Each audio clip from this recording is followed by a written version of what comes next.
एक बार एक युवक गौतम बुद्ध के पास आया। वो उदास और परेशान दिख रहा था।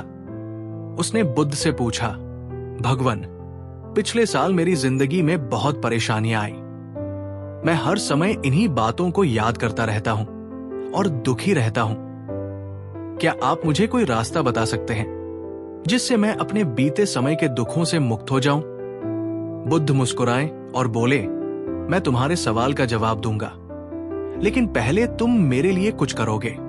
युवक ने तुरंत कहा, जो भी आप कहेंगे भगवान। बुद्ध ने कहा, इस जंगल में जाओ और सूखी लकड़ियों का एक बड़ा गट्ठा लेकर आओ। युवक ने ऐसा ही किया। कुछ समय बाद वो सूखी लकड़ियों का गट्ठा लेकर बुद्ध के पास आया। बुद्ध ने उसे गट्ठा अपनी पीठ पर लादने को कहा और कहा, अब इसे लेकर पूरे गांव का चक्कर लगाओ। युवक ने गट्ठा उठाया और पूरे गांव का चक्कर लगाया। जब वो वापस आया तो वो पसीने से तरबतर और थका हुआ था।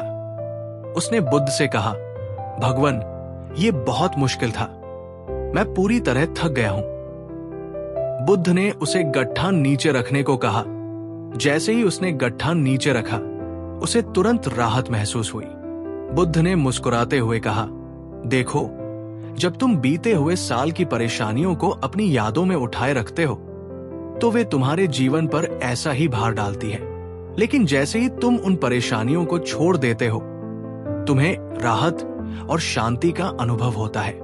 बुद्ध ने आगे कहा, बीता हुआ समय तुम्हें सबक सिखाने के लिए था, उसे अपने साथ ढोने के लिए नहीं।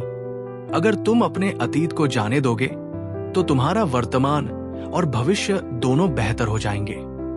युवक ने बुद्ध के शब्दों को समझ लिया। उसने कसम खाई कि वो अब अपने बीते दुखों को याद कर अपना वर्तमान खराब नहीं करेगा। कहानी से सीख, बीते समय की परेशानियों को याद कर उन्हें अपने ऊपर बोझ न बनने दे।